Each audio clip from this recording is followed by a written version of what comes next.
जनतेच्या समस्येच्या बातम्या. कोकणातील ऐतिहासिक पहिले कोकण विभागीय विद्रोही मराठी साहित्य संमेलनाचे उद्घाटन आदरणीय अंजलीताई आंबेडकर यांच्या उपस्थितीत संपन्न. महाड 14 तळे सत्याग्रह शताब्दी समर्पित कोकण बुद्ध धम्म संघ एज्युकेशन फाउंडेशन खेड रजिस्टर या संस्थेच्या वतीनं आयोजित व विद्रोही सांस्कृतिक चळवळ महाराष्ट्र राज्य यांच्या माध्यमातून पहिले कोकण विभागीय विद्रोही मराठी साहित्य संमेलन रविवार दिनांक 29 मार्च 2026 रोजी खेड जिल्हा रत्नागिरी येथील फुले शाहू आंबेडकर साहित्य नगरी स्वर्गीय मीनाताई ठाकरे सांस्कृतिक केंद्र खेड येथे विचार मंथनाच्या वातावरणात संपन्न झाले. नवभारत हायस्कूल व ज्युनियर कॉलेजच्या विद्यार्थ्यांनी महापुरुषांच्या वेशभूषेतील चित्ररथाने सांस्कृतिक विचार यात्रा सुरुवात झाली. त्याचे उद्घाटन मोहीम तुले खेड यांच्या हस्ते उद्घाटन झाले. एस.टी. स्टँड छत्रपती शिवाजी महाराज चौकातून बाजारपेठेतून तीनबत्ती नाकाजवळील जिजामाता उद्यानातील डॉक्टर बाबासाहेब आंबेडकर यांच्या पुतळ्याला पुष्पहार अर्पण करून अभिवादन केले व संमेलनस्थळी छत्रपती शिवाजी महाराज यांच्या स्तुतीपर दैवत छत्रपती गीत सादर केले.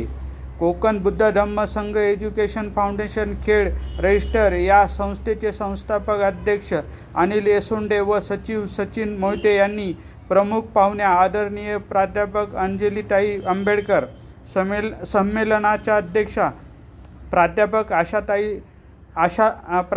आशालता कांबळे, उद्घाटक प्राध्यापक प्रतिमा परदेशी, स्वागताध्यक्ष ॲडव्होकेट ल डफळे, प्राध्यापक संदीप गंभरे, संयोजन समितीचे अध्यक्ष संजयजी कासारे, माननीय Sudhir Bhosale, doctor Rohidas Jadhav, doctor Rahul Nikam, advocate Sandesh More, भाई अशोक मोरे, माननीय काकासाहेब जोशी या सर्व मान्यवरांना विचारपीठावर विराजमान केले. प्राध्यापक अंजलीताई आंबेडकर, प्राध्यापक प्रतिमा परदेशी, प्राध्यापक आशालता कांबळे यांनी पारंपरिक चौकट मोडत वैशिष्ट्यपूर्ण पद्धतीने संमेलनाचे उद्घाटन केले. प्रमुख पाहुण्या आदरणीय अंजलीताई आंबेडकर यांनी आजच्या खराच्या कांडावर सडकून टीका केली तर धर्मांतर कायद्याच्या आडून सरकार संविधानावर घाला घालण्याचे प्रयत्न चालू असल्याचे प्रखर मत मांडले. अशा स्थितीत सामाजिक परिवर्तनाची जबाबदारी साहित्यिक, कवी, कलावंत यांच्यावर आहे. म्हणून कोकणातील ऐतिहासिक पहिले कोकण विभागीय विद्रोही मराठी साहित्य संमेलनाला उपस्थित राहावे लागले. प्रास्ताविक श्रीकांत सपकाळ यांनी केले तर रवी उदय यांनी उपस्थितांचे स्वागत केले.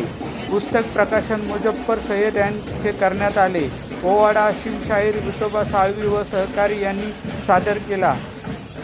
महबूब मोहिमतुले यांनी मधु दंडवते यांच्या पुस्तकाचे माननीय प्राध्यापक अंजलीताई आंबेडकर यांना भेट दिली. प्रख्यात ज्येष्ठ आंबेडकरी साहित्यिक व जवी पवार यांच्या जीवनगौरव पुरस्कार माननीय प्राध्यापक संदीप गंभरे यांच्या अध्यक्षतेखाली प्राध्यापक अंजलीताई आंबेडकर यांच्याकडे संदीप गंभरे यांनी सुपूर्द केला. मानपत्र वाचन सौ वैशाली गोरे यांनी केले. तिसऱ्या सत्रात धर्म, संस्कृती, संविधान आणि मराठी साहित्य या विषयावर परिसंवाद झाला. प्राध्यापक निळकंठ खेरे यांच्या अध्यक्षतेखाली झालेल्या परिसंवादात डॉक्टर शिवाजीराव गोपाळे, मुजफ्फर सय्यद, प्राध्यापक डॉक्टर सोमनाथ कदम यांनी आपले विचार मांडले. सायंकाळी कवी संमेलन रंगले. आंबोली खेडचे सुपुत्र देवानंद यादव यांच्या अध्यक्षतेखाली 40हून जास्त कवी व कवयित्रींनी सहभाग घेतला. विविध ठरावाचे वाचन ॲडव्होकेट संदेश मोरे, बाबाराम पवार, रामचंद्र कदम, हर्षवर्धन मोरे, डी.ए. जाधव आदींनी ठराव मांडले.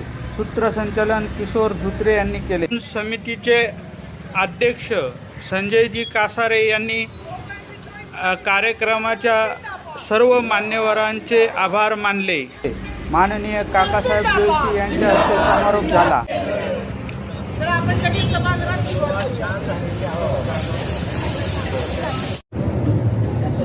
स्वागताध्यक्ष ॲडव्होकेट तुला डफळे, संयोजन समिती माननीय संजय कासारे, मुख्य संयोजक आणि एस फाउंडेशन हे त्यांच्या संयुक्त विद्यमाने आज संपन्न होत आहे पहिलं कोकण विभागीय विद्रोही मराठी साहित्य. महात्मा फुले रचित सत्याचा अखंड.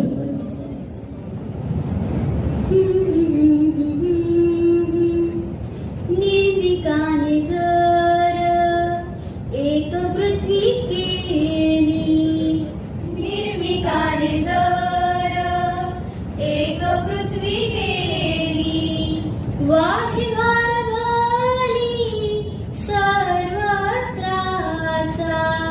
वाही भारभली सर्वत्राचा, तृणवृक्ष फार पाडी आम्हासाठी, पाडी आम्हासाठी, फळती गोमाटी छायेस, फळती गोमाटी.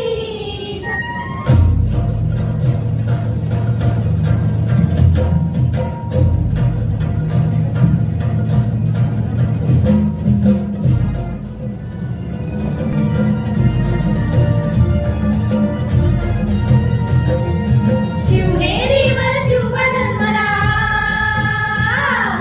शिवनेरीवर शुभ जन्मला, राजांचा अधिपती, सरराजांचा अधिपती, दैवत छत्रपती नामचं, दैवत छत्रपती, दैवत छत्रपती नामचं, दैवत छत्रपती. शिवबाचे मावळे आम्हाला नाही कुणाची भीती, शिवबाचे मावळे आम्हाला नाही कुणाची भीती. जय जय भवानी, जय जय शिवाजी, जय जय भवानी, जय जय शिवाजी.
हे संमेलन दिमागात पार पडत असताना या साहित्य नगरीमध्ये ज्येष्ठ साहित्यिक, कवी, गायक, विविध क्षेत्रातील मान्यवर उपस्थित आहेत. या सर्वांचे या खेडच्या साहित्य नगरीमध्ये मी हार्दिक स्वागत करतो. या ठिकाणी मान्यवर यानंतर या कार्यक्रमासाठी प्रमुख मार्गदर्शक कार्यक्रमाचं मार्गदर्शन आहे. तेव्हा सर्व समाज विकसित होईल. म्हणून आपण विकसित होण्यासाठी विद्रोही चळवळ अशीच पुढे राहणे काळाची गरज आहे. संयोजकांनी मला स्वागत अध्यक्ष म्हणून निवड करून माझा सन्मान केला. तो केवळ माझा सन्मान नसून आपल्या सर्वांचा आहे. त्याबद्दल मी आपले सर्वांचे ऋणी आहे. धन्यवाद. मला वाटतं त्याही घटनेची शताब्दी ही डिसेंबर महिन्यापासून सुरू होणार आहे.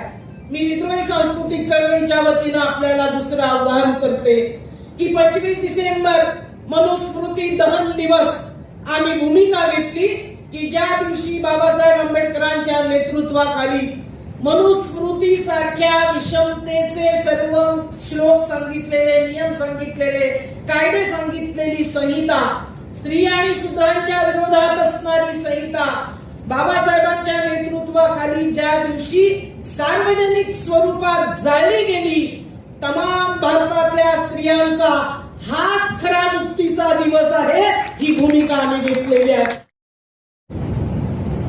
बोधिसत्व डॉक्टर बाबासाहेब आंबेडकर, क्रांतिबा ज्योतिराव फुले, छत्रपती शिवराय, राजर्षी शाहू महाराज, संत रवी करण्यासाठी जगातला पहिला सत्याग्रह करणाऱ्या महाप्रजापती गौतमी, माता यशोधरा, माता रमाई आणि याच बरोबरीने मानवतेच्या मूल्यांची रुजवणूक करण्यासाठी आपलं जीवन व्यतीत केलेल्या साऱ्या महामानवांना मी प्रथम अभिवादन करते.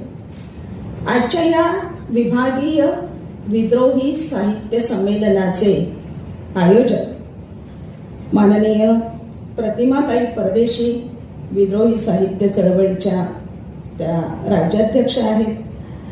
त्याचबरोबर त्यांना सोबत करणारे त्यांचे जोडीदार माननीय किशोर ढमाले साहेब आता उपस्थित नाही आहेत, दुसऱ्या कामासाठी दुसरीकडे गेलेले आहेत. ज्योतिराव फुले आणि सावित्रीबाई कसे काम विभागायचे वेगवेगळ्या ठिकाणी त्यांचे कामं चालायचे, त्याची मला आठवण झाली.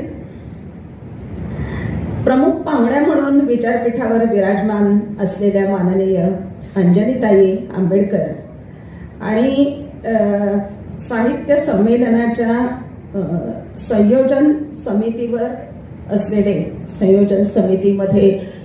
असलेले आणि ज्याने अत्यंत मेहनत घेऊन हे सगळं उभं केलेलं आहे असे सगळे मान्यवर आहेत. मुख्य आयोजक माननीय अनिल एसोंडे साहेब आहेत.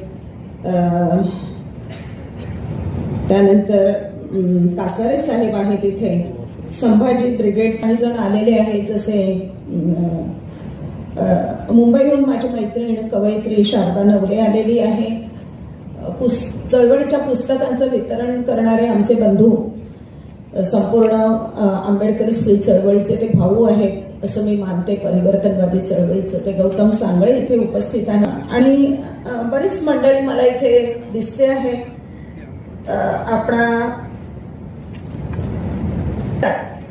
आपणा सर्वांना मी मैत्रीपूर्ण जय भीम करते आणि सत्य की जय म्हणून त्यांनी अलीकडच्या काळामध्ये गौतम अदानींना सुद्धा सांगितलं की गौतम अदानी माझ्या भावासारखे आहेत, ते कुठल्याही परिस्थितीत ठामपणाने भावासारखे माझ्या पाठीमागे उभे असतात आणि आमच्या कुटुंबाच्या सगळ्या घडामोडींमध्ये त्यांचा मोठा आम्हाला आधार असतो. आज या देशाची संपूर्ण अर्थव्यवस्था अदानी आणि अंबानींच्या हातामध्ये सोपवण्याचं जे राजकारण आज भाजप आणि RSSने केलेलं आहे आणि आज सगळ्या आर्थिक नाड्या या भांडवलशाहींच्या हातामध्ये ज्यांच्या दिलेल्या आहेत आणि त्यांच्या वेगवेगळ्या निर्णयामुळे आज सर्वसामान्य माणसं जी भरडली जात आहेत त्याच्याबद्दल सुप्रियाताईंना बहुतेक माहिती नाहीये किंवा त्यांना आपल्या भावाकडे डोळे उघडून बघायचं नाहीये.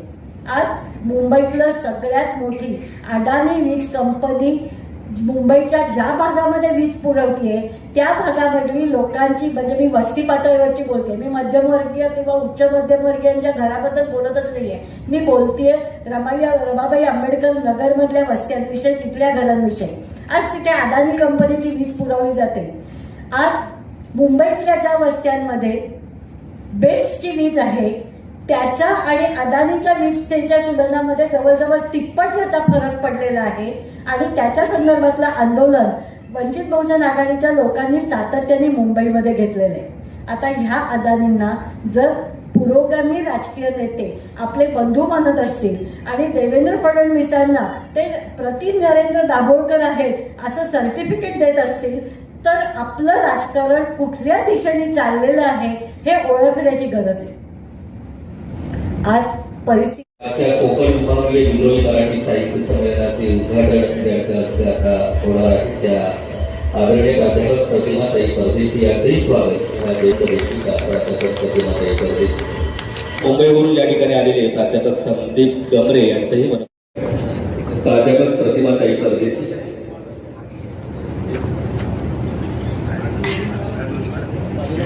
फोटोसाठी काठी घेऊ का? माझं म्हणणे उचलूनच फेकावं. प्रेरणा सीख है हार नहीं, संघर्ष ही जीवन का सार सही, अंधेरा चाहे कितना गहरा हो सूरज निकल ही आता है, जो खुद पर विश्वास रखता है वो इतिहास बनाता है. और म्हणून काल से चाहे कितना गहरा हो सूरज निकल ही आता है, जो खुद पर विश्वास रखता है वो इतिहास बनाता है. और म्हणून कालते होते होते आज बोलू लागले अन तुझा सत्यासने शब्द तोडू लागले. ही ताकद आता आपल्यामध्ये आलेली आहे. ज्या चातुर्वर्ण व्यवस्थेनं इथल्या समाजाला बंदिस्त केलं होतं ते प्रतिकात्मक चातुर्वर्णाधिष्ठित जाती आणि स्त्री जातीची उतरंड मोडून मी यावेळी याचं होतं की ज्यांनी खरं तर आजच्या या कार्यक्रमाचं उद्घाटन केलं त्या विद्रोही सांस्कृतिक चळवळीच्या राज्याध्यक्ष आणि ज्यांनी सत्यशोधक चळवळीतील अनेक वर्ष सातत्याने कार्य करावं, महाराष्ट्राच्या सर्व दूर आपल्या मार्गदर्शनानं आपल्या विचाराने इथल्या चळवळीला जिवंत केलं. आज हा विशेष कार्यक्रम एका जोरदार टाळ्या दोन्ही पुस्तकांचा आणि संपादक रोजगार सय्यद यांच्याविषयी इथे ईद मिलन या विशेषांकाचे हे प्रकाशन जोरदार टाळ्या त्यांचं या ठिकाणी झालेलं आहे. मेहबूब मोहित तुले काहींना मधुस्मृती मधु गंडवते यांच्या जीवन चरित्रावर आधारित हा स्मृती ग्रंथ त्यांना त्या ठिकाणी संप्रेषित केला आहे. आज विद्रोही जीवन गौरव पुरस्कार प्रदान करताना आम्हाला आनंद होत आहे. जवी पवार यांचा जन्म 14 जुलै 1943.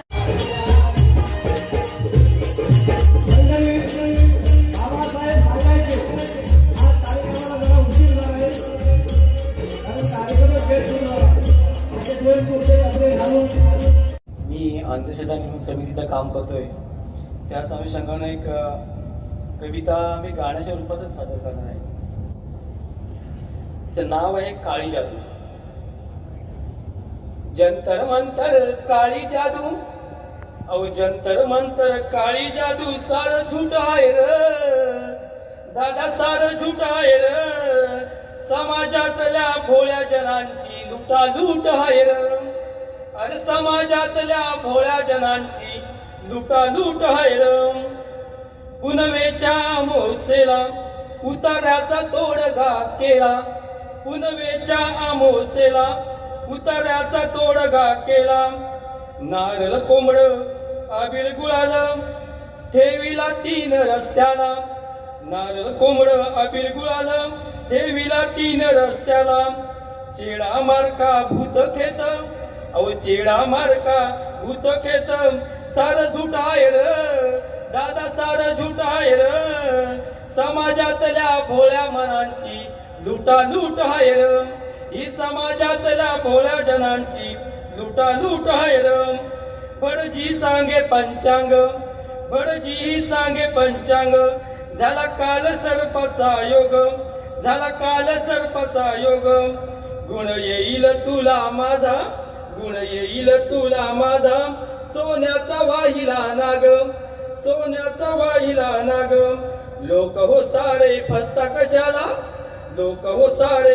ते कवी डॉक्टर मच्छिंद्र चोरमारे आपल्या एका कवितेमध्ये असं म्हणतात की शतकोत्तर कुजलेल्या दुःखाला झाला तुमचा परीस स्पर्श, शतकोत्तर कुजलेल्या दुःखाला झाला तुमचा परीस स्पर्श. खंगून गेलेल्या माणसात अस्मिता तरणाटून आली बाहेर, खंगून गेलेल्या माणसात अस्मिता तरणाटून आली बाहेर. मोडलेल्या हाताने आभाळभर धरला घेर, मोडलेल्या हाताने आभाळभर धरला घेर. बाबासाहेब तुम्ही नाही म्हणालात तरी, बाबासाहेब तुम्ही नाही म्हणालात तरी, जुळतात दोन्ही हात तुम्हास पाहून. नतमस्तक होतो मी ऋणाईत होऊन, नतमस्तक होतो मी